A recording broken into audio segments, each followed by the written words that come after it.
Hello everyone, welcome to the class. Today's class is on average. जैसा कि हम सब जानते हैं एवरेज क्या होता है ना। एवरेज जो होता है वो क्या होता है, basically average means equal distribution of things है ना to each and every observation, उसे हम कहते हैं एवरेज। जो चीज सभी चीजों में, सभी ऑब्जर्वेशंस में बराबर से बांटी जाती है उसे हम कहते हैं एवरेज। आपने बोलचाल की भाषा में भी ये सुना होगा कि भाई ऑन एन एवरेज कितना, ऑन एन एवरेज जैसे हम पूछते हैं कि भाई सर साइंस के सब्जेक्ट में, जैसे कोई मैथ्स वाला टीचर है वो साइंस वाले से पूछता है ना कि सर आपके सब्जेक्ट में ऑन एन एवरेज कितने मार्क्स आए। इसका क्या मतलब होता है? अगर एक मैथ्स के टीचर ने साइंस के टीचर से पूछा कि सर आपके साइंस के सब्जेक्ट्स में ऑन एन एवरेज कितने मार्क्स आए हैं बच्चों को, तो वो क्या देखेंगे? वो यही देखेंगे ना कि अगर टोटल 100 बच्चे बैठे थे है ना, टोटल 100 बच्चे बैठे थे और सबके मार्क्स मिला के जितने भी हुए, ठीक है, जितने भी हुए उनको वो सम करते हैं, डिवाइड बाय 100 करेंगे, जितने स्टूडेंट थे वो और जितने उन सबके मार्क्स आए, फिर उससे वो निकालते हैं कि भाई एवरेज कितना मिला सर हमारे साइंस के सब्जेक्ट में लोगों को। ठीक है, इस तरह से हमने एवरेज के काफी सारे कॉन्सेप्ट देखे थे। उसमें एक सबसे इंपॉर्टेंट कॉन्सेप्ट हमने देखा था, वो था डेविएशन का कॉन्सेप्ट। ठीक है, तो बेसिक चीज होती है एंड इसमें हमने देखा था एक सबसे इंपॉर्टेंट रूल जो है वो होता है एंड्स रूल, जिसे हम कहते हैं एवरेज में। आइए देखते हैं एंड्स रूल क्या है।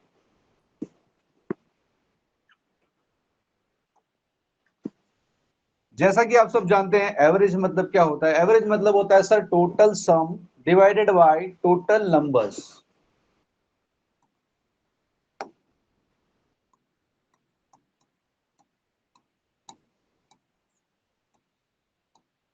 एवरेज क्या होता है? तो आप कहेंगे सर एवरेज होता है टोटल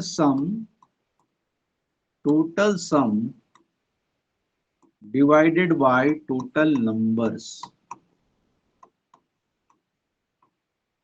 इसको मैं एक बहुत सिंपल से एग्जांपल से आपको समझाने की कोशिश करता हूं। ठीक है, जैसे मैंने बोला कि sir A B C D, ये 4 लोग हैं। ठीक है, 4 लोग हैं और एक के पास 5 टॉफीज है, ठीक है, दूसरे के पास 10 टॉफीज है, तीसरे के पास 12 टॉफीज है, ठीक है, और चौथे बंदे के पास जो है वो 14 टॉफीज है। ठीक है, हर एक बंदे के पास अलग अलग है, एक के पास 5 है, एक के पास 10 टॉफीज हैं, सी के पास 12 टॉफीज हैं और डी के पास कितनी टॉफीज है? 14 टॉफीज है। तो जो हमने ऊपर बात की थी टोटल सम, टोटल सम क्या होगा कि सर इन सब के पास जितनी टॉफीज है ना, इन सब का सम, इन सब का सम, ये टोटल सम, ये हो गया इनका टोटल सम। ठीक है, इसके बाद टोटल नंबर्स, तो भाई कितने लोग थे? आप कहेंगे सर 4 लोग दिखाई दे रहे हैं यहाँ पे, ए बी सी और डी। ठीक है ना, 4 लोग दिखाई दे रहे हैं। तो नंबर्स कितने हो गए? नंबर्स हो गए 4, नंबर्स हो गए 4। और सर टोटल सम हमने किया तो कितना हुआ? आप कहोगे सर ये हो गया 22 और ये हो गया 27, 27 और 31 और 41 हो गया, है ना।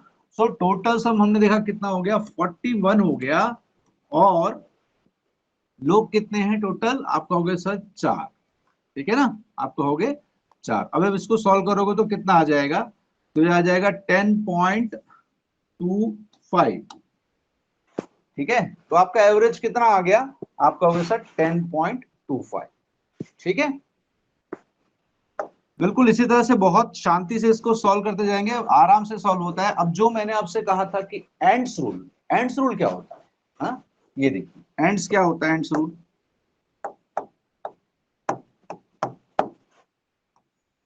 इसे हम कहते हैं ends rule. A N is equal to T S. हमारे सवालों में ऐसा बहुत कम होगा कि आपसे एवरेज पूछा जा रहा है। यूजुअली क्या होता है, हमारे जो सवाल होते हैं वो इस तरह से होते हैं कि उसमें पूछा जाता है कि भाई 5 स्टूडेंट्स हैं, उनका एवरेज वेट 25 केजी है। ठीक है, 5 स्टूडेंट्स का एवरेज वेट 25 केजी है। तो आप डायरेक्टली यहां से निकालते हैं। ये है क्या? ये जो हमने अभी फॉर्मूला देखा था उसका ही कन्वर्जन है। हमने क्या देखा था? Average is equal to total sum divided by numbers, यही देखा था ना। इसको आगे कन्वर्ट करते हैं तो ये क्रॉस मल्टीप्लाई होके इधर आ जाता है, तो ये बन जाता है a into N is equal to total sum. a into N is equal to total sum बन जाता है, ठीक है। तो यही इसका जो है मैथमेटिकल कन्वर्जन है, उसको कन्वर्ट करके हमने ये बनाया है, और इसे हम कहते हैं ends rule. Ends rule a n is equal to T S. इसका सीधा सा मतलब क्या है कि अगर आपको दिया हुआ है, अगर आपसे सीधे सीधे बोला है कि भाई 10 स्टूडेंट्स का एवरेज वेट जो है 45 केजी है ना, 10 स्टूडेंट्स का एवरेज वेट 45 केजी है, तो आप एक सेकंड में क्या करेंगे, इसका टोटल सम निकालेंगे। कैसे सर, 10 स्टूडेंट्स हैं, नंबर कितने हैं 10, इनका एवरेज वेट है 45 केजी, तो एवरेज कितना है 45, इसको इनटू करेंगे तो टोटल सम कितना आ जाएगा 450 आ जाएगा, ठीक है, 450 आ जाएगा। तो इसी तरह से चीजों को सॉल्व करते हुए हम आगे बढ़ेंगे, ठीक है। चलिए अब आ जाते हैं हम आज के पहले सवाल पे, ठीक है। आज के पहले सवाल पे आ जाते हैं। पहला सवाल क्या कहता है आज का, the average of 4 consecutive odd numbers p, q, r and s respectively, which is in increasing order, which is in increasing order, okay, is 104, is 104. What is the sum of p and s? ठीक है, what is the sum of p and s? ठीक है, इसका एक बहुत प्यारा सा concept है, ये मैं आपको एक कॉन्सेप्ट समझाता हूं। Consecutive numbers and consecutive even numbers, consecutive odd numbers, ठीक है।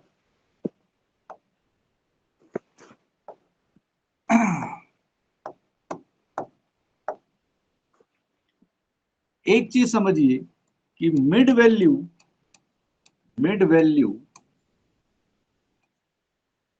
becomes our average. Mid value becomes our average when mid value ही जो है हमारी, उसे हम कहते हैं एवरेज, एवरेज, ठीक है। लेकिन ये कब होता है, ये कब होता है, it comes with a specific condition, है ना। When there is a specific condition, then only the average means the mid value, और mid value will be our average. वो स्पेसिफिक कंडीशन क्या है, स्पेसिफिक कंडीशन क्या है, देखिए जैसे मैं आपको एकदम छोटे से एग्जांपल से समझाता हूं। मैंने लिखा 1 2 3 4 5, ठीक है। इसका एवरेज क्या होने वाला है, आप कहोगे सर सबका टोटल सम करते हैं और टोटल नंबर से डिवाइड कर देते हैं, ठीक है, चलिए कर देते हैं। सर ये हो गया 1 + 2 + 3 + 4 + 5 डिवाइडेड बाई कितना हो गया 5, ठीक है। अब आपने इसको ऐड किया तो ये कितना हुआ, आप कहोगे सर ये 15 हुआ, नीचे 5 हुआ, आपने इसको काटा तो कितना आया 3 आया, ठीक है। तो यहाँ पे हमने क्या देखा कि सर ये मिड वैल्यू है ना, मिड वैल्यू यही हमारा एवरेज है ना। ये मिड वैल्यू ही क्या है, हमारा एवरेज है। क्या ये हर जगह होगा सर, हर जगह होगा, कैसे भी नंबर दिए हो, क्या मिड वैल्यू हमारा एवरेज होने वाला है, नहीं, ठीक है, ऐसा नहीं होता है, ठीक है। ये कंडीशन के साथ आता है। देखिए अगर मैंने यहां लिख दिया कि सर 1 3 5 8 9, ठीक है, क्या इनका एवरेज भी इसका मिड वैल्यू 5 हो सकता है, क्या इनका एवरेज भी मिड वैल्यू इसमें सर 5 है, तो ये क्या हो सकता है, देख लेते हैं, चेक कर लेते हैं, ठीक है। इसको हम चेक करते हैं तो क्या हो जाएगा, ये हो जाएगा 1 + 3 + 5 + 8 + 9 अपॉन कितने नंबर्स हैं, आप कहोगे सर इसमें 5 नंबर्स हैं, तो हमने इसको 5 से डिवाइड कर दिया। अब ऊपर ऐड करेंगे तो कितने हो जाएंगे, आप कहोगे सर 9 9 9 18 और 7 कितने हो गए आपके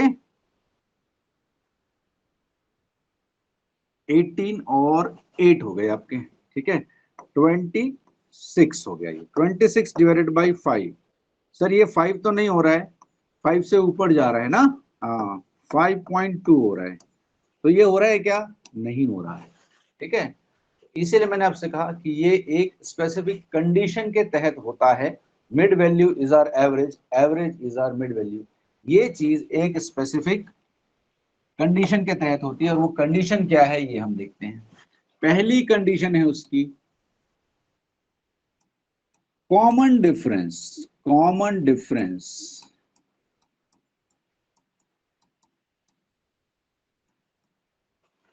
must be same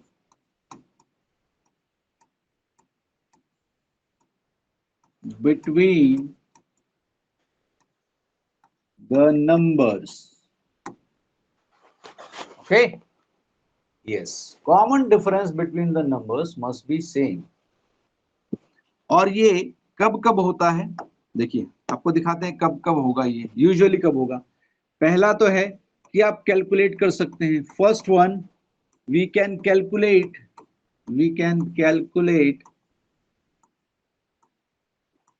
the difference,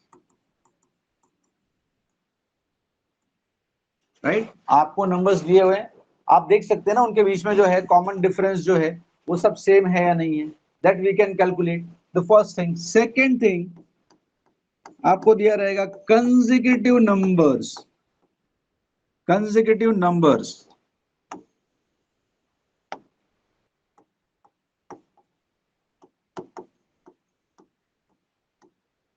या फिर आपको दिया रहेगा कंसेक्यूटिव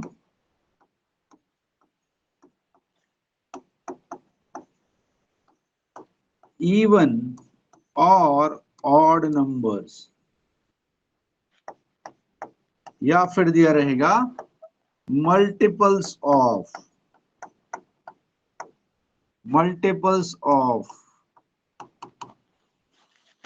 ठीक है, मल्टीपल्स ऑफ। कहोगे सर पहली चीज तो समझ में आ गई कि सर हम नंबर्स को देख के कैलकुलेट कर सकते हैं कि उनके बीच में जो डिफरेंस है वो कॉमन है या नहीं है। सर सब में 5 5 5 का डिफरेंस है या 10 10 10 का डिफरेंस है सारे नंबर्स में, this you can calculate. Second thing, consecutive numbers. Consecutive numbers क्या होते हैं? कंसेक्यूटिव नंबर्स होते हैं जो एक के बाद एक आते हैं, राइट। 9 के बाद 10, 10 के बाद 11, 11 के बाद 12, ये सारे कैसे नंबर्स हैं? ये सारे कंसेक्यूटिव नंबर्स हैं जो एक के बाद एक आते हैं। 23 के बाद 24, 25। तो ये जो नंबर्स होंगे कंसेक्यूटिव नंबर्स, इनके बीच में जो डिफरेंस होगा, कॉमन डिफरेंस, वो क्या होने वाला है? 1 होने वाला है, ठीक है। Second thing, consecutive even numbers और ऑड नंबर्स। तो भाई इवन नंबर्स हो या ऑड नंबर्स हो, तो सर दो दो का तो होगा ही ना, 1 3 5 7 और 2 4 6 8 10। तो इसमें भी जो कॉमन डिफरेंस है वो क्या होने वाले हैं? वो सेम होने वाले हैं, राइट। और चौथी चीज आती है मल्टीपल्स। मल्टीपल्स क्या होते हैं? मल्टीपल्स किसे कहते हैं हम? जो टेबल में आते हैं, राइट। 3 के मल्टीपल्स क्या होंगे? तो आप कहेंगे सर 3 6 9 12 15 18 21, ये क्या हो गए? ये मल्टीपल्स हो गए। तो जब भी मल्टीपल्स की बात होगी तब भी जो कॉमन डिफरेंस होगा वो क्या होने वाला है? वो सेम होने वाला है, ठीक है। तो ये कुछ टर्म्स हैं जिसमें आपको पता चल जाएगा कि सर इसमें कॉमन डिफरेंस सेम है, और ये जो चीज है ये क्या है, ये आपको निकाल लेनी है। आप जब नंबर्स को देखेंगे तो आप आराम से निकाल सकते हैं ना कि भाई ये जो नंबर्स हैं सर इसमें कॉमन डिफरेंस सेम, ठीक है।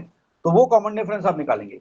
तो जब ये सारी चीजें आपको दिखाई देती हैं, ये सारी चीजें जब आपको दिखाई देती हैं, तब क्या होता है?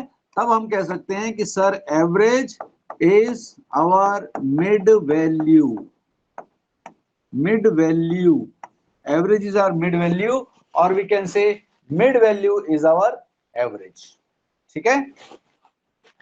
तो इन चीजों को याद रखेंगे, जब भी ऐसे टर्म्स आएंगे क्वेश्चन में, तब हमको उस पर ध्यान देना है कि सर हम इसी की बात कर रहे थे क्या, सर आप इसी की बात कर रहे थे क्या, राइट। चलिए आज का सवाल देखते हैं क्या कह रहा है। The average of 4 consecutive odd numbers is P Q R S respectively is how much? 104. What is the sum of P and S? Right? What is the sum of P and S? देखिए एकदम simple सी चीज है। Consecutive odd numbers हैं, उनका average दिया हुआ है। तो भाई कंसेक्यूटिव नंबर्स हैं तो एवरेज क्या हो जाएगा हमारा? एवरेज हमारा मिड वैल्यू हो जाएगा, ठीक है। एवरेज क्या हो जाएगा हमारा? मिड वैल्यू हो जाएगा। तो हम इस मिड वैल्यू को यहां पर लिख लेते हैं। जो हमारा एवरेज है कितना है? 104 है, तो आपने इसको यहां लिख लिया 104। ये क्या हो गया सर? ये हमारा मिड वैल्यू हो गया, ये हमारा मिड वैल्यू होगा। मिड वैल्यू मतलब सर बीच का नंबर यही है, क्योंकि ये एवरेज है ना, एवरेज है, बीच का नंबर यही है। करेक्ट।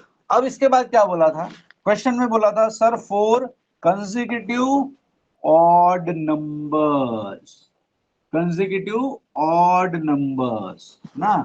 सर एवरेज तो इवन है, एवरेज तो इवन है, और बात हो रही है किसकी, कंसेक्यूटिव ऑड नंबर्स की। ये कैसे पॉसिबल होगा? अरे क्यों नहीं पॉसिबल होगा, बहुत आसानी से पॉसिबल होगा। ये क्या है आपका, ये आपका मिड वैल्यू है, ये आपका एवरेज है, ठीक है। If this is your average, और हमारी बात हो रही है किसकी, ऑड नंबर्स की, that to consecutive, that to consecutive odd numbers, right. तो आप मुझे ये बताइए कि भाई 104 के पहले कौन सा ऑड नंबर आता है? 104 के पहले आप कहोगे सर इसके पहले 103 आता है, राइट। और इसके पहले कौन सा ऑड नंबर आएगा सर? आप कहोगे सर 103 के पहले 101 आएगा, ठीक है। अब सर इसके बाद कौन सा ऑड नंबर आता है? आप कहोगे सर 105 आता है। और इसके बाद कौन सा ऑड नंबर आता है? आप कहोगे 107 आता है। तो भाई यहां हमने क्या देखा और क्या निकाला? हमने देखा कि सर वो जिन नंबर्स की बात वो कर रहा है ना, odd numbers, consecutive odd numbers की जो वो बात कर रहा है, हमने सर वो ऑड नंबर्स ही निकाल लिए, है ना। हमने वो ऑड नंबर्स निकाल लिए। ये देखिए, ये इनकी बात कर रहा था वो, है ना। और ये इनका एवरेज है कि नहीं? बिल्कुल है, क्योंकि इन दोनों के बीच का नंबर है, ठीक है। तो ये इनका एवरेज है जो कि मिड वैल्यू होता है। तो मिड वैल्यू से हमने क्या निकाला कि सर इसके पीछे का ऑड नंबर कौन सा है और उसके पीछे का ऑड नंबर। सवाल में हमसे क्या पूछा था? Average of four consecutive odd numbers. तो सर जिसकी वो बात कर रहा था वो हमने यहाँ पे क्या किया, निकाल लिया है। ये चारों कंसेक्यूटिव ऑड नंबर्स की ही बात हो रही थी, ठीक है। ये चारों कंसेक्यूटिव की ही बात हो रही थी। अब सवाल में क्या पूछा है, what is the sum of, अच्छा पी क्यू आर एस दिया हुआ था ना, हाँ पी क्यू आर एस दिया था। तो ये जो चार नंबर है इसको हम क्या करते हैं, नाम दे देते हैं पी क्यू, क्योंकि ये इंक्रीजिंग ऑर्डर में है, ठीक है ना, क्योंकि ये इंक्रीजिंग ऑर्डर में है। तो सर ये तो पी हो गया मेरा, और ये क्या हो गया, क्यू हो गया, ये आर हो गया, और ये मेरा एस हो गया, है ना। क्या हो गया भाई तुमको, एक मिनट, परेशान है, चलिए ठीक है। तो भैया क्या निकाल लिया हमने यहाँ से, पी क्यू आर एस की वैल्यू निकाल ली, बात ही खत्म हो गई, है ना। अब जो सवाल में पूछा है उसका जवाब देते हैं। क्या क्या पूछा है, what is the sum of P and S. अब भैया ये निकालना भी अगर हमको आपको बताना पड़े तो बहुत तकलीफ हो जाएगा ना, जीवन बहुत कठिन हो जाएगा, राइट। हाँ चलो फिर भी बता देते हैं आपको, कोई दिक्कत नहीं है। आपसे पूछा था P और S का सम, तो P कितना है आपसे ये पूछा था, P प्लस S। P कितना है सर 101, और S कितना है 107। तो आंसर कितना हो जाएगा, आप कहोगे sir 208 will be my right answer, 208 will be my right answer. Option में है, बिल्कुल है, ऑप्शन में है 208, 208 is our absolutely correct answer, ठीक है। मैं ऐसे उम्मीद करता हूं कि ये जो मैंने आपको कॉन्सेप्ट बताया है ये आपको समझ में आया होगा, ठीक है। कभी भी इस तरह से आपकी बात होती है consecutive odd number, consecutive even numbers की, तो आप इसमें से आराम से निकाल सकते हैं। अदरवाइज इसके अलावा भी मैं आपको एक दूसरा कॉन्सेप्ट देता हूं। देखिए एवरेज के क्वेश्चंस में ना ऐसा कभी नहीं होगा कि एक ही चीज से, एक ही कॉन्सेप्ट से या एक ही फॉर्मूला से आप सब कुछ निकालें, ठीक है। अगर हमको स्मार्टली मूव करना है, आगे स्मार्टली बढ़ना है, तो इसके काफी सारे अलग अलग जो है ट्रिक्स हैं, वो सबको हमको इम्प्लीमेंट करना आना चाहिए, ठीक है। यहाँ पर सर ये इससे निकल गया था। कई जगह ऐसा आता है जब आपको बीच का नंबर नहीं मिलता है, या फिर वेरिएबल्स में बात होती है, वेरिएबल्स में बात होती है, तो आप उस समय क्या करेंगे, इस कॉन्सेप्ट को एक बार ध्यान से देखिए। अगर हम बात करें average of consecutive even numbers, तो इसका फॉर्मूला क्या होता है। और अगर आप बात करें, ये मैं अलग अलग लिख रहा हूं, ठीक है, बट ये है दोनों ही।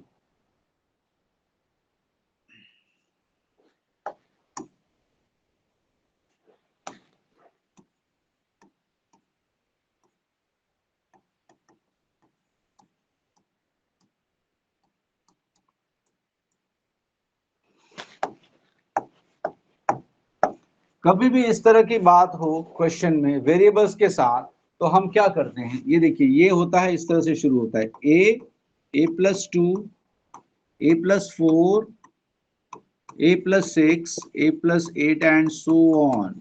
ठीक है, तो average of consecutive even numbers भी यही होता है, और average of consecutive odd numbers भी यही होता है। ये आपने याद रखना है।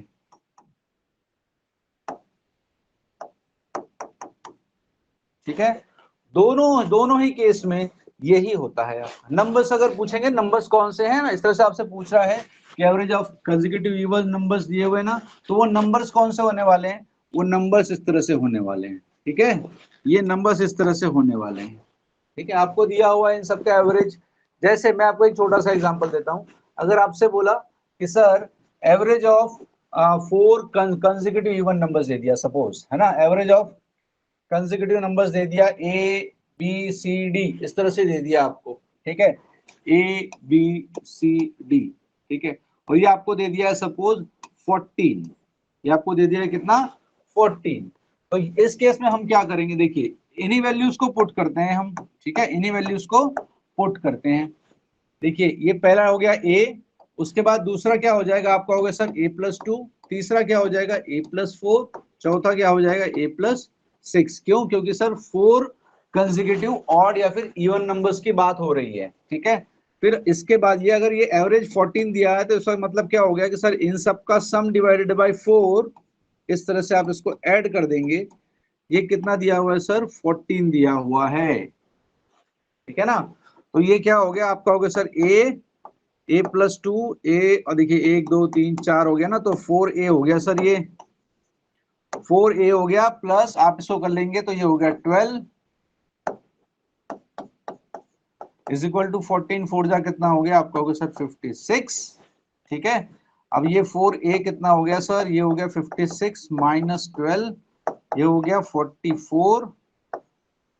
ए इज इक्वल टू कितना हो जाएगा, 44 डिवाइडेड बाई 4, तो ये कितना हो गया, 11 हो गया। ठीक है ना, ये 11 हो गया। अब आपसे पूछ लिया कि सर इसमें से थर्ड नंबर कौन सा है, सी की वैल्यू क्या है, तो आप क्या करेंगे, सर सी कितना था मेरा, सी आपने बताया सर मेरा A+4 था, है ना, तो 11 + 4 कितना हो गया, ये 15 हो गया। ठीक है, ये क्या हो गया मेरा, 15 हो गया। अगर आपसे चौथे की वैल्यू पूछ ले तो ये कितना हो जाएगा, ये 17 हो जाएगा। तीसरे की वैल्यू पूछ ले तो ये कितना हो जाएगा आपको, सर 13 हो गया। और ये कितना हो गया, 11 हो गया। The same thing goes with even number also and odd numbers also. तो बहुत से सवाल ऐसे आएंगे, ठीक है, जिसमें जो हमने पिछला कॉन्सेप्ट देखा था उसमें से ना होके आपको इस वे में जाना पड़ेगा। तो इसलिए आपको जो चीज याद रखनी है वो ये है कि सर अगर कंसेक्यूटिव इवन नंबर या ऑड नंबर की बात होती है ना, तो ये नंबर्स का फॉर्मूला ये होता है। ठीक है, देखिए ये अगर इवन की बात कर रहे हैं तो आप यहाँ क्या रखेंगे, 2 रखेंगे। अगर ये 2 रखा तो ये 2 हो जाएगा, 4 हो जाएगा, 6 हो जाएगा, 8 हो जाएगा। अगर ऑड की बात कर रहे हैं आपने 1 रखा तो ये 1 हो जाएगा, 3 हो जाएगा, 5 हो जाएगा और 7 हो जाएगा। ठीक है ना, जी हाँ। तो जब भी इस तरह से बात हो consecutive even numbers, consecutive odd numbers, तो आपने याद रखना है कि ये क्या होने वाले numbers, A+2, A+4, A+6, and this goes same for the odd numbers also. Consecutive even numbers as well as consecutive odd numbers, this remains same. Okay, चलिए अब आ जाते हैं अपने सवाल पे। हमारा सवाल कहाँ था, हाँ, इस सवाल में तो आपको सीधे निकाल लिया इस कॉन्सेप्ट पे, है ना। इस सवाल में हमने सीधे सीधे निकाल लिया कि सर ये अगर मेरा, ये जो है, ये अगर मेरा एवरेज है तो ये मेरी मिड वैल्यू हो गई। ये मिड वैल्यू हो गई तो सर इससे पहले कौन सा और नंबर आने वाला है, ये आने वाला था, इसके बाद कौन सा आने वाला था, ये आने वाला था। तो ये वो 4 वैल्यूज हो गई नंबर्स जिनकी बात हो रही थी। और सर PQRS दिया तो ये PQRS हो गया। P+S की वैल्यू पूछी थी, आपने ऐड किया, मेरा आंसर आ गया 208। ठीक है, चलिए आगे बढ़ते हैं।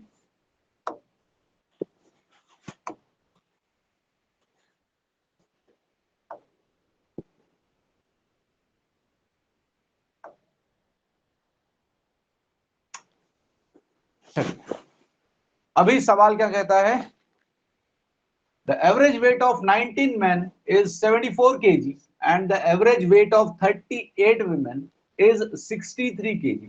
What is the average weight, round off to the nearest integer, of all the men and the women together? ठीक है। एवरेज वेट ऑफ 90, देखो 19 आदमियों का एक एवरेज वेट दिया हुआ है, वो कितना है 74 केजी है। उसके बाद 38 वुमेन का एवरेज दिया है, वो कितना है, वो 63 केजी। ठीक है, अब आपसे क्या पूछा है कि दोनों मिला के सबका ओवरऑल एवरेज क्या होगा। अब ये सीधे सीधे एंड्स रूल से सॉल्व हो जाता है।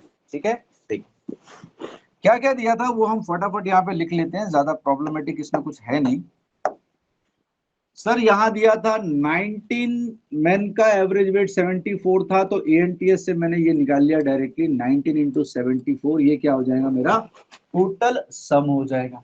उसके बाद 38 वुमेन का दिया हुआ है, 38 वुमेन का एवरेज कितना दिया हुआ है, आप कहोगे सर 63 केजी दिया हुआ है। ठीक है ना।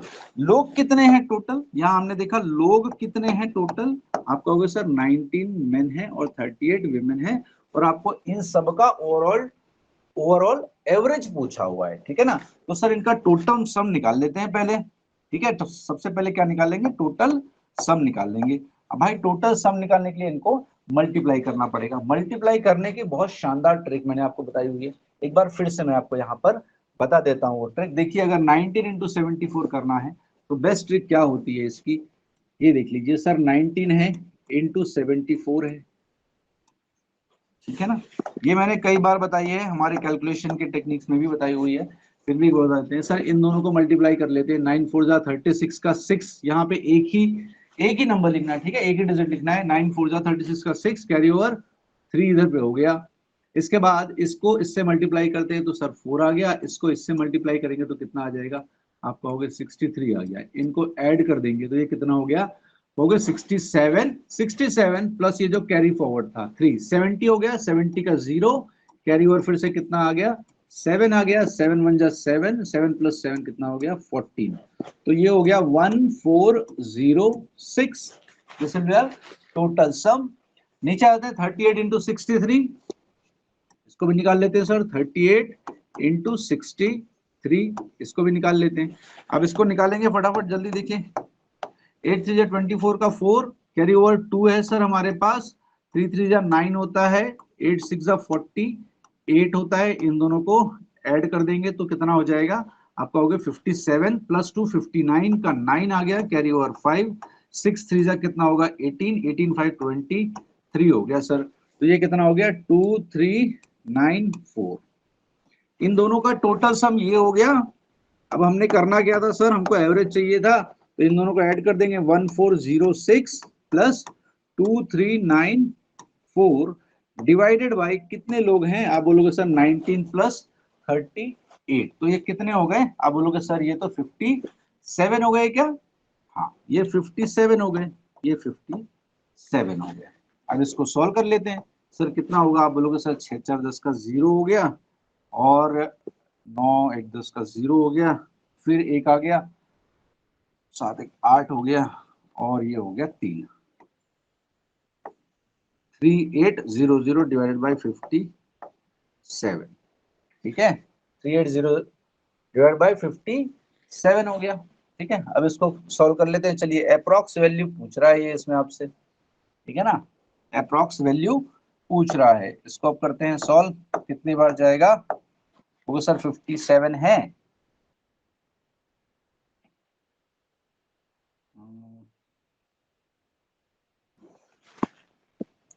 फर्स्ट टाइम कितने बार जाएगा, अगर इसको हम काटते हैं तो ये हो जाता है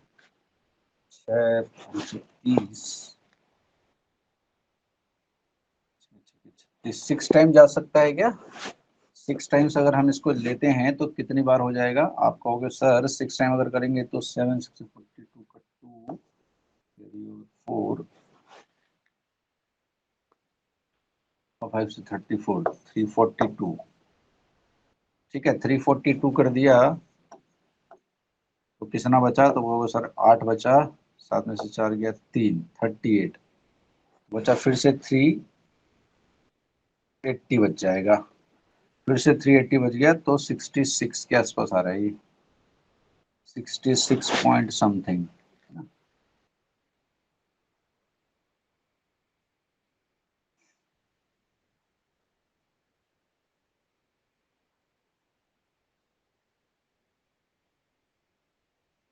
66 पॉइंट समथिंग आएगा ये 38 66 पॉइंट समथिंग बोलेंगे तो ये 67 हो जाएगा आपका, ठीक है। तो ये 66 पॉइंट समथिंग आएगा। So we can write it down. Approximate value पूछी है तो अप्रोक्सीमेट क्या हो जाएगी वैल्यू हमारी 67 हो जाएगी, ठीक है। यहाँ पे अप्रोक्सीमेट वैल्यू पूछी थी, लेकिन यहाँ पे लिखा हुआ है round of the nearest integer, तो 66 से ज्यादा आ रहा है, 66 पॉइंट समथिंग आ रहा है, तो 67 will be our correct answer. 65 नहीं हो सकता, नीचे चला गया, राइट, तो 67 would be our correct answer, ठीक है। हर जगह क्या है, हमको पूरा पूरा सॉल्व नहीं करना है। अब इसको ध्यान रखिएगा, आपको जो ऑप्शंस दिए हुए हैं आप उसको थोड़ा सा अप्रोक्सीमेशन लगा के, थोड़ा सा अप्रोक्सीमेशन यहाँ पे लगाएंगे और आपको आपका आंसर मिल जाएगा, ठीक है। चलिए आगे बढ़ते हैं नेक्स्ट क्वेश्चन पे। सीधा सीधा ANTS का जो कॉन्सेप्ट है वो आप लगाइए आराम से। बहुत से क्वेश्चंस जो है, इनफैक्ट सारे क्वेश्चंस ANTS से हो जाते हैं, पर जहां जहां पर आपको जरूरी नहीं हो वहां पे आप अलग ट्रिक्स लगा सकते हैं, बट कुछ क्वेश्चंस इतने आसान होते हैं जो सीधे सीधे ANTS से सॉल्व हो जाते हैं, ठीक है। चलिए आ जाते हैं नेक्स्ट क्वेश्चन पे। क्या कहता है next question? The average weight of 8 persons increases by 2.5 kg when a new person comes in the place of one of them weighing 65 kg. What might be the weight of the new person? Okay, what might be the weight of the new person? This question is of replacement. जैसा कि हमने बात किया already, replacement का सवाल है। Replacement के case में हमने बेस्ट ट्रिक कौन सी इंप्लीमेंट करनी चाहिए इसके बारे में बात किया था। आज हम आपको थोड़ा सा उसका एक ब्रीफ दे देते हैं, ठीक है। देखिए रिप्लेसमेंट वाली जो बात है ना, कॉन्सेप्ट जो है रिप्लेसमेंट का, उसमें जो फॉर्मूला काम आता है वो फॉर्मूला कौन सा होता है? देखिए ध्यान से देखिए इसको। ये होता है n is equal to old plus में इंक्रीज और माइनस में डिक्रीज इनटू फाइनल मेंबर्स, ठीक है, इनटू फाइनल मेंबर्स। बोलेंगे सर ये कौन सा क्या लेके आए हो, है ना, ये क्या है? देखिए कॉन्सेप्ट बहुत प्यारा है, इसको एकदम ध्यान से समझिए, कुछ प्रॉब्लम नहीं है इसमें, ठीक है। एन का मतलब है न्यू मेंबर, एन का मतलब है न्यू मेंबर, ठीक है।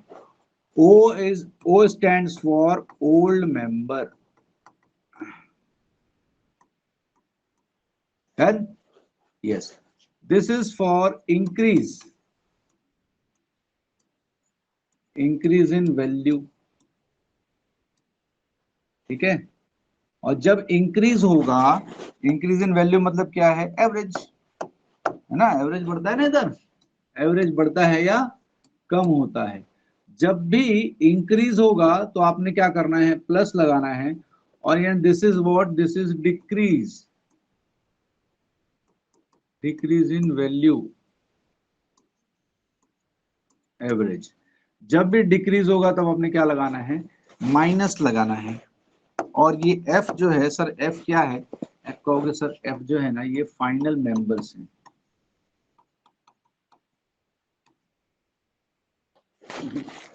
ठीक है। एफ क्या हो जाएगा आपका? फाइनल मेंबर्स, मतलब पहले कितने थे, बाद में कितने हो गए, तो बाद में कितने क्वेश्चन करें, फाइनली कितने मेंबर्स हैं, ठीक है, फाइनली कितने मेंबर्स एग्जिस्ट करते हैं। F stands for final members, ठीक है, फाइनल मेंबर्स। अब देखिए इसको सॉल्व कैसे करते हैं। सबसे पहली बात जो है वो सबसे इंपॉर्टेंट चीज ये है कि भाई साहब आपको सवाल जो है ना, सवाल को पढ़ना आना चाहिए। सवाल को अच्छे से आपने पढ़ना है और अच्छे से समझना है, भाई क्या पूछा है ना। वो 3 इडियट्स में कहता है ना कि कहना क्या चाहते हो। हाँ, तो ये बिल्कुल वही बात है। सबसे पहले आपने देखना है कि भाई सवाल में एग्जामिनर कहना क्या चाहता है, ठीक है। तो इसमें दिया हुआ है कि average weight of 8 persons increases by 2.5 kg, है ना। इसी फॉर्मूले को हम यहीं से सॉल्व करना स्टार्ट करते हैं। एक लाइन का सॉल्यूशन है इसका, सिर्फ एक लाइन का, ठीक है। देखिए इंक्रीजेस बाय 2.5 kg, मतलब क्या हो रहा है, एवरेज ग्रुप का इंक्रीज हो रहा है। कितने से इंक्रीज हो रहा है? 2.5 से इंक्रीज हो रहा है। तो इस फॉर्मूले को अगर मैं देखूं तो क्या होने वाला है, आप कहोगे सर इंक्रीज हो रहा है, इंक्रीज हो रहा है कितने से? 2.5 से, 2.5 से, और इंक्रीज होता है तो क्या लगता है? प्लस लगता है। तो इस फॉर्मूले में क्या होगा, आप कहोगे सर यहाँ पे प्लस आ रहा है और 2.5 आ रहा है, ठीक है ना, इंक्रीज हुआ इसलिए प्लस लगाया। कितने का इंक्रीज हुआ? 2.5 kg का। तो ये लिख दिया into final members. Final members गिनते हैं पहले, ठीक है। पहले सर 8 लोग थे, है ना, और एक नए पर्सन, मैंने new person comes in a place of one of them weighing 65 kg। देखिए न्यू पर्सन कम्स, इसका मतलब बाहर से एक बंदा आ रहा है और place in place of one of them weighing 65 kg। One of them मतलब क्या है? जो पहले से 8 लोग थे, ठीक है। देखिए इसकी लैंग्वेज पढ़ना सबसे इंपॉर्टेंट है, इसकी लैंग्वेज पे आपने हमेशा ध्यान देना है कि sir when one of them weighing 65 kg, it means जो यहाँ पहले 8 लोग थे ना सर, उसमें से एक बंदा जो है जिसका वेट 65 kg था, है ना।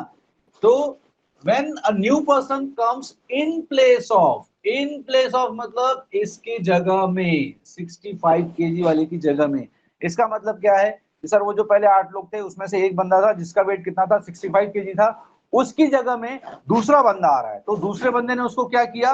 रिप्लेस किया। दूसरे बंदे ने उसको रिप्लेस किया। इसका मतलब क्या है कि नया बंदा आ रहा है और वो जो एक बंदा था जिसका वेट 65 kg था, मतलब वो पुराना बंदा है, ओल्ड वन।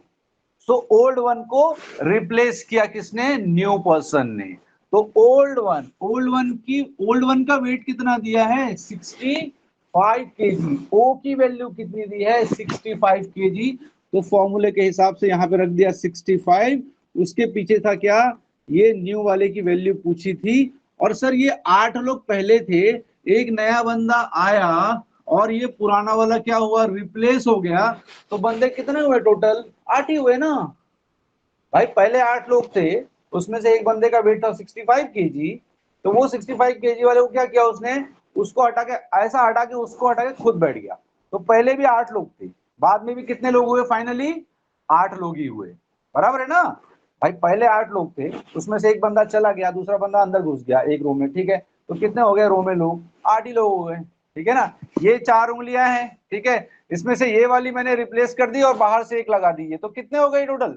4 ही हुए ना, बिल्कुल। तो फाइनली जो नंबर ऑफ फाइनल मेंबर्स हैं वो रिप्लेसमेंट के केस में क्या होंगे? सेम ही होंगे ना, क्योंकि एक जाएगा एक आएगा, वो बराबर हो गए ना दोनों। तो कितने रहने वाले हैं फाइनल मेंबर? तो आप कहोगे सर 8 के 8 ही रहने वाले हैं फाइनल मेंबर।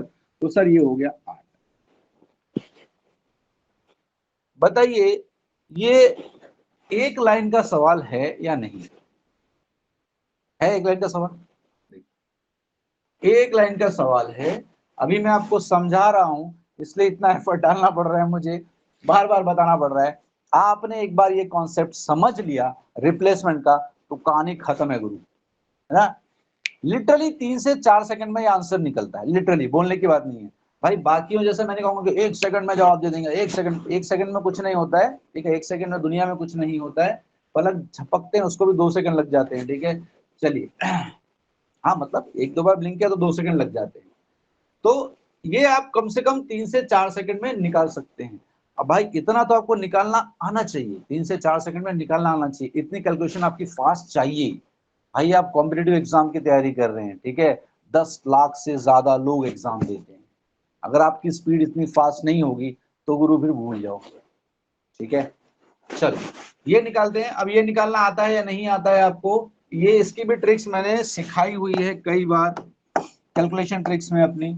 सर इसको आप इसको 2-3 वे से निकाल सकते हैं। सर ये 2.5 है, ठीक है ना। 2.5 का 4 गुना कितना होता है? आप कहोगे 10 होता है, तो 8 गुना कितना हो जाएगा? सर 20 हो जाएगा, ठीक है ना।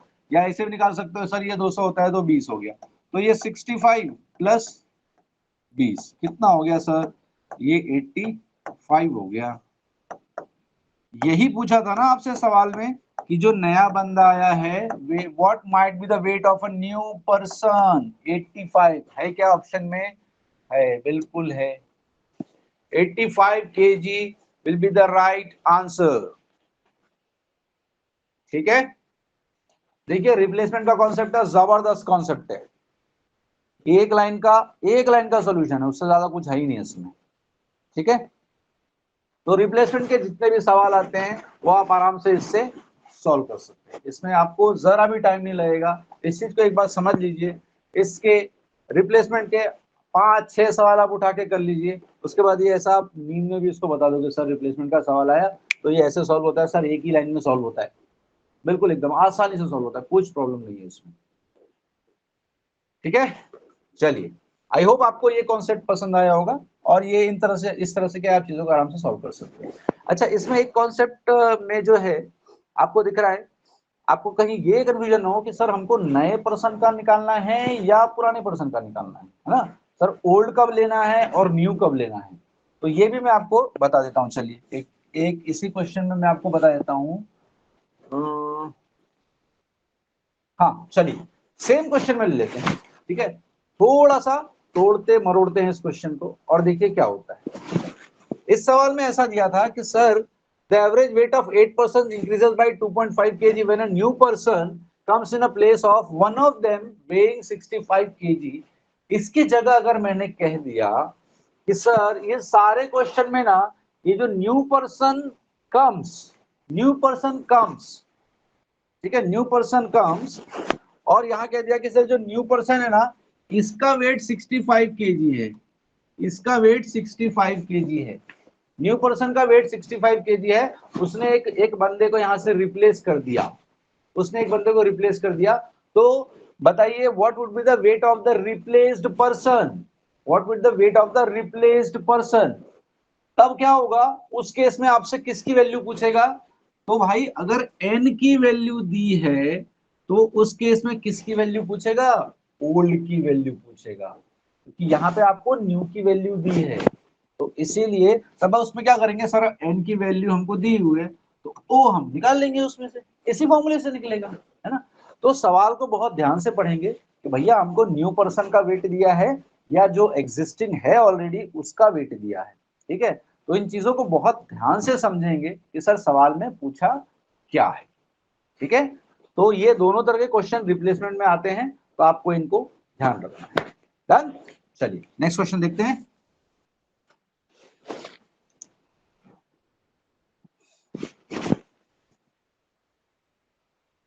चलिए क्या कहता है, the average age of a husband and wife who were married 7 years ago was how much, 25 years at the time of their marriage, at the time of their marriage, है ना। हाँ, जब शादी हुई तब दोनों का एवरेज वेट कितना था, 25 years था। कब, 7 साल पहले, 7 साल पहले।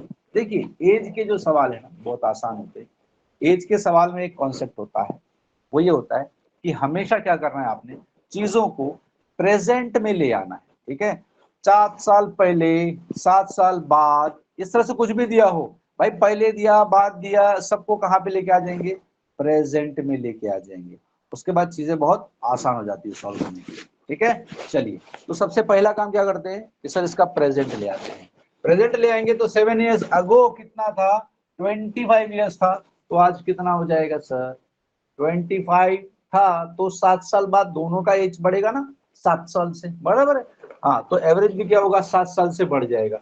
तो आज की डेट में कौन कौन है, हस्बैंड एंड वाइफ का average weight, husband and wife का एवरेज वेट कितना हो गया, आप कहोगे 32 हो गया। ठीक है ना, 25 था सर 7 साल पहले, तो आज की डेट में कितना हो जाएगा, 7 साल से बढ़ जाएगा, पर 7 साल पहले की बात हो रही है ना भाई। हाँ, तो 32 हो गया, इनका एवरेज है ये।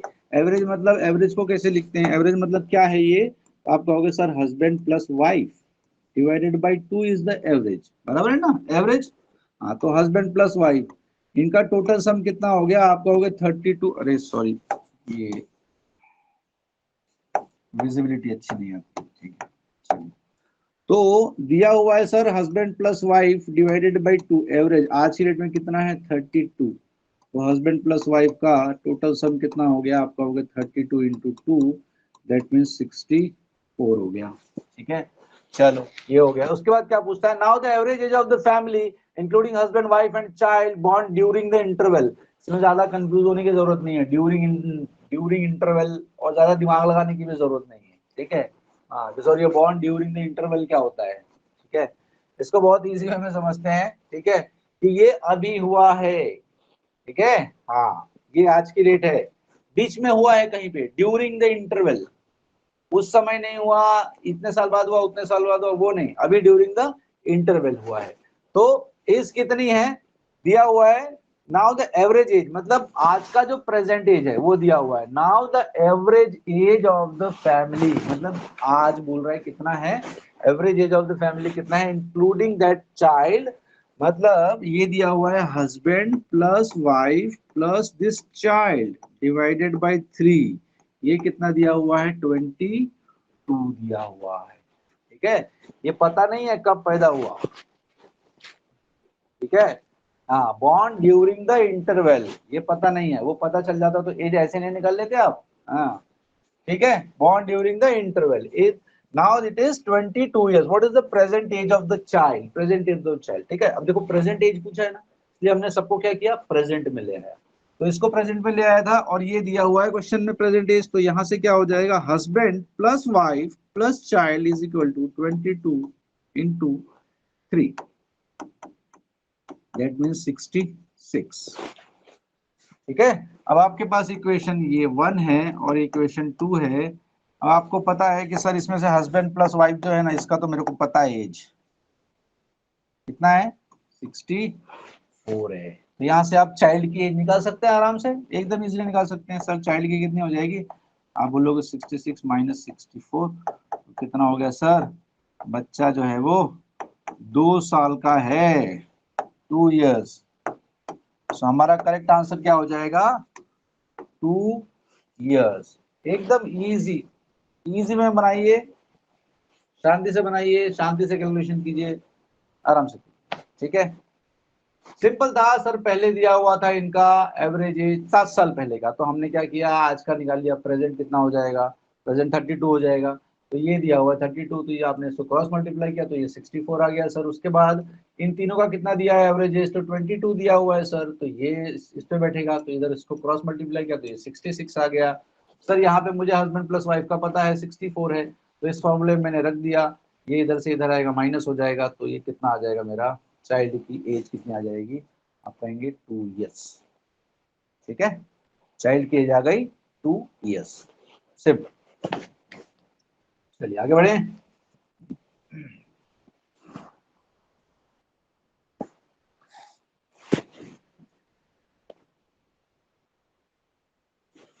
The average age of 20 students in a class is 19 years. If the teacher age included, the average age is increased by 1. Find the age of a teacher. इसका कॉन्सेप्ट बहुत प्यारा सा बताया हुआ है ना, तीनों सिचुएशन में इसका कॉन्सेप्ट बताया हुआ है, ठीक है। ये एक तरह से रिप्लेसमेंट वाला सवाल नहीं है ना, ये एडिशन, इंक्लूजन और एक्सक्लूजन वाला सवाल है, जिसे हम कहते हैं इंक्लूजन और एक्सक्लूजन। इसमें क्या होता है कि भाई पहले से 10 लोग हैं, एक और आ गया, उसके आने से क्या हुआ, एवरेज बढ़ गया। मतलब क्या हुआ, पहले 10 लोग थे, हाँ, उनका एवरेज 20 था सर, 10 में एक और आ गया तो एवरेज बढ़ गया, 10 जो लोग हैं वो 10 से 11 हो गए, तो एवरेज भी बढ़ गया। ये चीज क्या है, नॉर्मल है ना। अरे भाई पहले 10 लोग थे, 10 में एक आदमी ऐड हुआ तो 11 हो गए, और सर 10 लोगों का एवरेज एज जो था वो 20 था, वो भी बढ़ के 20 से 22 हो गया, तो क्या हुआ कि लोग बढ़े तो एवरेज बढ़ गया, ठीक है। ये चीज क्या है, नॉर्मल है। इसी तरह से अगर 10 लोग थे, उनका एवरेज 20 था, सर एक चला गया, 10 से 9 हो गए, और ये जो एवरेज है वो 20 से 18 हो गया, तो एक आदमी कम हो गया, तो कम होने से क्या हुआ, एवरेज कम हो गया, ये भी नॉर्मल है, ठीक है। ये दोनों केस क्या होते हैं, नॉर्मल है। एक जो एबनॉर्मल केस होता है वो क्या होता है कि सर 10 लोग थे, एक आदमी बढ़ गया, लोग बढ़ गए, और एवरेज जो है ना वो 20 से 18 हो गया, ये तो गड़बड़ हो गया, आदमी बढ़ गए लेकिन एवरेज कम हो गया, ठीक है। तो 3 कंडीशंस थी, वो आपको हमने बताई थी, और तीनों कंडीशन किस तरह से हम उसको निकालते हैं, मैं आपको उसका कॉन्सेप्ट यहाँ पे बता देता हूँ। बहुत प्यारा सा कॉन्सेप्ट है, इसको देख लीजिए। यहाँ पर देखिए 3 कंडीशन है सर, 10 लोग हैं, इसका एवरेज वेट कितना है, 20 है, एक आदमी और आ गया, +1, ये 11 हो गए, और ये एवरेज वेट बढ़ के कितना हो गया, 22 हो गया। मतलब ये कितना हो गया, ये +2 हो गया। ठीक है, ये पहला कंडीशन। दूसरा, सर 10 लोग थे, एवरेज था 20, एक आदमी चला गया, -1, तो 9 हो गए। इससे एवरेज भी क्या हो गया सर, 18 हो गया, ये -2 हो गया, है ना। और तीसरी कंडीशन क्या है कि सर 10 लोग थे, एवरेज एज था 20, एक आदमी क्या हुआ, चला गया, 9 हो गए। लेकिन ये जो है ना, ये भाई साहब बढ़ गए, कितने हो गए, प्लस हो गए। तो यहाँ आपको दिख रहा होगा कि सर जब लोग बढ़े तो क्या हुआ, एवरेज भी बढ़ गया, जब लोग कम हुए तो एवरेज भी कम हो गया, है ना। और इधर क्या हो गया सर, इधर इधर लोग कम हुए और एवरेज भाई साहब जो है वो क्या हुए, बढ़ गए, है ना, एवरेज भाई साहब बढ़ गए। तो इसका जो कॉन्सेप्ट आपको बताया था वो क्या था, बहुत ही प्यारा सा कॉन्सेप्ट था। आपने करना क्या होता है, इन दोनों केस में जहां पे चीजें सेम रहती है, ये प्लस माइनस आपको समझाने के लिए लिखा है। यहाँ भी प्लस था, यहाँ भी प्लस था, मतलब इधर बढ़ रहा है उधर भी बढ़ रहा है, यहाँ माइनस है यहाँ माइनस, इधर भी कम हो रहा है वहां भी कम हो रहा है। ठीक है ना, तो इन दोनों ही केस में क्या होता है, एडिशन होता है। और जब ये इस तरह से होता है कि सर एक तरफ माइनस हो रहा है एक तरफ प्लस हो रहा है, तो यहाँ पे क्या होता है, आपको डिफरेंस लेना होता है। डिफरेंस किसका लेना होता है ये बताएंगे अभी। इन दोनों ही केस में क्या होता है, एडिशन होता है। ठीक है, इस केस में और इस केस में। ठीक है, अब कहाँ पे लेना पड़ता है सर, क्या बोला आपने, डिफरेंस और एडिशन कहाँ पे लेते हैं। देखिए एकदम प्यारा सा कॉन्सेप्ट है। देखिए सर, ये जो है ना, पहले 10 लोग थे, इसमें कितने का बढ़ा उसको मल्टीप्लाई करते हैं। ठीक है, उसके बाद बढ़ के जितना हो गया इससे इधर वाले को मल्टीप्लाई करते हैं, बस सिंपल। और दोनों को जोड़ देते हैं, एडिशन है ना, दोनों को जोड़ देते हैं। तो सर 10 इंटू 2 कर दिया, 10 इंटू 2 कर दिया तो कितना हो गया 20, और 22 इंटू 1 कर दिया तो कितना हो गया 22 हो गया। इन दोनों को जोड़ देंगे तो कितना हो जाएगा आंसर, 42 हो जाएगा। डन। इधर भी जोड़ेंगे सर, इधर भी क्या करेंगे, यही करेंगे, इसको इससे मल्टीप्लाई करेंगे तो ये हो गया 10 इंटू 2, ये हो गया 20, और इधर इससे इसको मल्टीप्लाई करेंगे तो 18 इंटू 1 हो गया 18। तो सर इन दोनों को भी जोड़ देंगे तो कितना आ जाएगा आंसर, 38 आ जाएगा। तो ये आपका आंसर हो गया। ठीक है, इधर 42 हो गया था। और ये किसका आंसर नहीं पूछा जाता है इसमें हमेशा, ये जो इधर आया होता है या जो इधर से गया होता है उसकी उसका एज या फिर उसका वेट पूछा जाता है हमेशा। तो इसका वेट है वो, इसका वेट है वो, है ना। इस केस में क्या था सर, इस केस में भी करना तो यही था, इसको इससे मल्टीप्लाई करना था और इसको इससे मल्टीप्लाई करना था, है ना। हाँ, तो 10 इंटू 3 करेंगे तो कितना हो जाएगा आपका, हो गया 30, और इधर 23 इंटू 1 करेंगे तो कितना हो जाएगा, एक सेकेंड इसको इधर कर लेते हैं, शायद चमक रहा होगा। हाँ, इस केस में क्या करेंगे, इधर पे इसको इससे मल्टीप्लाई करेंगे ना। तो ये कर लिया 10 इंटू 3, ये हो गया 30, और इधर हो गया 23 इंटू 1, 23 इंटू 1 ये हो गया 23। तो इसमें क्या करेंगे, आपका होगा सर, इसमें इन दोनों का डिफरेंस ले लेंगे तो 30 और 23 का डिफरेंस कितना हो जाएगा, 7 हो जाएगा, जो कि मेरा आंसर है। ठीक है, इस कॉन्सेप्ट को बहुत प्यार से समझ लेंगे, कोई दिक्कत नहीं है ना। आपने पहले देखा 10 लोग थे 20 हुआ, सर एक बढ़ा, एवरेज भी बढ़ा, एक बढ़ा, है ना, एक बढ़ा, वो यहाँ लिखा